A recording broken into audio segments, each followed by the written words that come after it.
ৰূপহীহাটৰ উত্তৰ খাজখাইটিত উত্তপ্ত পৰিস্থিতি। উত্তৰ খাজখাইটি প্ৰাথমিক বিদ্যালয়ৰ ছাত্ৰৰ ভৰিৰ ওপৰত ভাগি পৰিছে পকী বাউণ্ডাৰীৰ ৱাল। বিদ্যালয়ৰ সন্মুখত থকা বাউণ্ডাৰী ৱাল নহয় যেন হৈ পৰিছে মৰণ ফান্দ।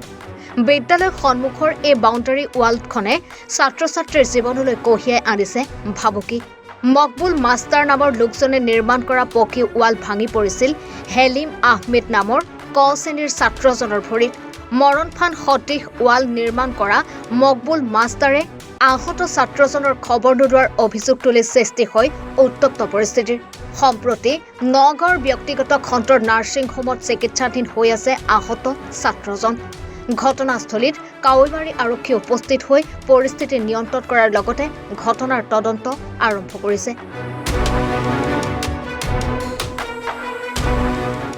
এই ঠাইখনৰ নাম স্কুলটো পৰিছে আপোনাৰ উত্তৰ কাছৰকাটি প্ৰাথমিক বিদ্যালয়। এই ঠাইখনৰ নাম হ'ল কৰিগুৰি। কালি ইয়াত আপোনাৰ ৱাল এটা দিছিলে স্কুলৰ সন্মুখত, একেবাৰে স্কুলৰ সন্মুখত, স্কুলৰ মাটিত পৰিছে। আকৌ আধাখিনি চৰকাৰী ৰাস্তাত পৰিছে। সিহঁতে ৱাল দিছে, খুঁটি চুটি একো দিয়া নাই। 8 ফুট 9 ফুট ওখকৈ এনেকৈ ৱাল দিছে, 3 ইঞ্চি ৱাল দিছে। যেতিয়া স্কুলত মানে লেজাৰ দিছে, লেজাৰ দিয়া টাইমত ল'ৰাটো দৌৰি গ'ল। তাত দৌৰি যোৱাৰ পিছত ৱালখন ভাঙি ল'ৰাটো ওপৰত পৰি যোৱাৰ পিছত এতিয়া আমি যেতিয়া হস্পিটেলত লৈ যাওঁ, সিহঁতৰ 8টা 10টা গাড়ী আছে। সিহঁতৰ গোটেই পৰিয়ালটো মাষ্টৰ হয়। তাৰপিছত 8টা 10টা গাড়ী আছে ঘৰত। সিহঁতৰ গাড়ী গৈ মেলি খুজিছোঁ, ল'ৰাটো কোচত লৈ মেলি দৌৰি গৈছোঁ সিহঁতৰ ঘৰত। যোৱাৰ পিছত কৈছোঁ যে আপোনাৰ গাড়ীটো দিয়ক, আমাৰ ল'ৰাটোক হস্পিটেলত লৈ যাওক। সিহঁতে কৈছে যে আমাৰ গাড়ীত নাই, ষ্টাৰ নলয়। তাৰপিছত সিহঁতৰ ল'ৰাটোৱে কৈ আছে আমাৰ নিজৰ গাড়ী আমি নিদিওঁ।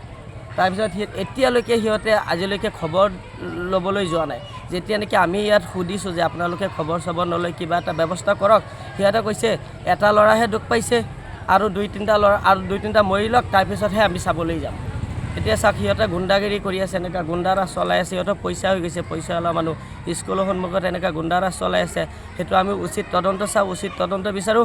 আজি এটা ল'ৰা হৈছে, কালি মোৰ ল'ৰা হ'ব।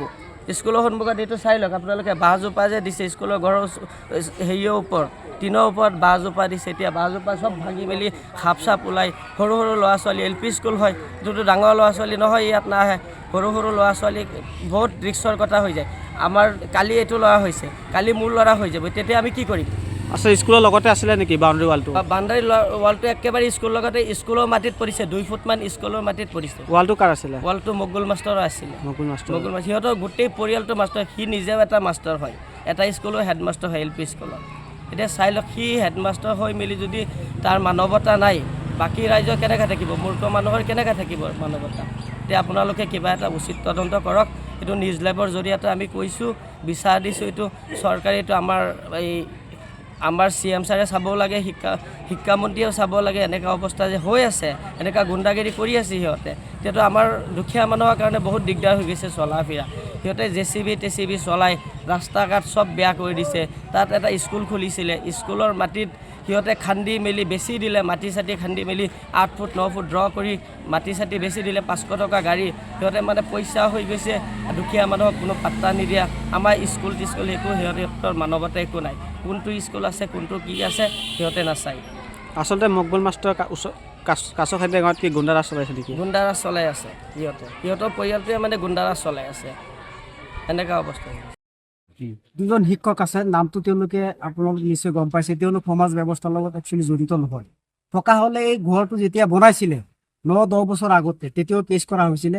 ৱালটো বনাই দিলেও ল'ৰাটো দুখ নাপালহেঁতেন, ৱালটো নবনালেও ল'ৰাটো দুখ নাপালহেঁতেন আজি আছিল। আৰু চবতকৈ দুখজনক হৈছে ল'ৰাটোক আজিলৈকে তেওঁলোকে খবৰ ল'বলৈ বিৰত থাকিলে, খবৰ লোৱা নাই, বা তেওঁলোকে এতিয়ালৈকে কেছ কৰাতহে ব্যস্ত হৈ থাকিলে, ল'ৰাটোৰ খবৰ লোৱা নাই। তাৰ ওপৰত কেছ কৰিছে তেওঁলোকে? কেছ কৰিছে স্কুল বাউণ্ডাৰী, যে আমাৰ নিজা মাটিত আমি ৱাল কৰিছো, গতিকে তাৰ ওপৰত যদি কোনোবাই FIR দিয়ে একশ্যন হ'ব নালাগে।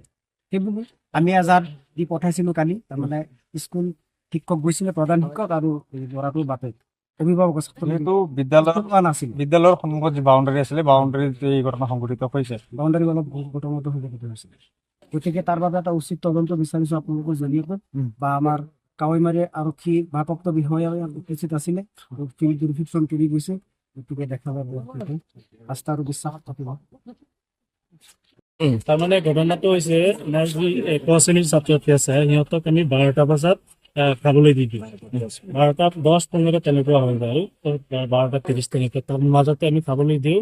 তেতিয়া আমি ক শ্ৰেণীকেইটা যেতিয়া ওলাই দিছোঁ এই বাচ্ছাটোৱে আমাৰ ইয়াতো জাগাও কম, একেবাৰে বহুত কম, এই তাতেই অলপ মানে দৌৰা-দৌৰি কৰিছে, কোনোবাই চিঞৰিছে নে কি কৰিছে, এইটো দৌৰ মাৰিছে, এই বিদ্যালয় নহয়, এইটো আমাৰ বিদ্যালয়ৰ ওচৰত মকবুল হুছেইন নামৰ তেওঁ এজন শিক্ষক হয়, তেখেতৰ কি পদক্ষেপ ল'ব? এইটো আমি তেতিয়া আগৰ পৰা মই ইয়াত নতুন আহিছোঁ, কিন্তু ইয়াৰ আগৰ পৰাই আমাৰ বাইদেৱে বা কমিটিৰ মানুহে তেওঁলোকক কৈছিলে এই ৱালটোৰ বিষয়ে যে এইটো বহুত বিপদজনকভাৱে হৈ আছে, কিন্তু সেইখিনি সিহঁতে বোলে কাংহাৰ দিয়া নাই বা ইয়াত বাউণ্ডাৰী ৱাল আহিছে, বাউণ্ডাৰী ৱাল সিফালে কৰিবলৈ দিয়া নাই, তেনেকুৱাই মই আহি শুনিছোঁ।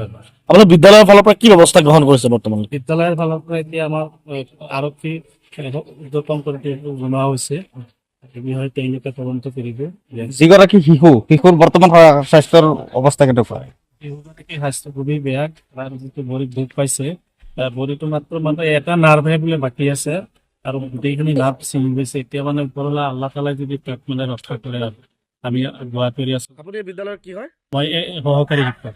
বিদ্যালয় চলাকালীন অৱস্থা তেনেকুৱা হৈছে? চলাকালীন অৱস্থাত কিন্তু আমি যেতিয়া 12টাৰ পিছত 12:10-15 আমি ক শ্ৰেণীক এৰি দি খাবলৈ, কিন্তু বাকীকেইটা আমি চম্ভালি আছোঁ। সিহঁত এই খেলা ধূলা কৰা অৱস্থাত কেনেকুৱা এক্সিডেণ্ট কৰিম। ৰূপহীহাটৰ পৰা আমানুল্লাহ খানৰ ৰিপৰ্ট, এনি ভাৰত 24।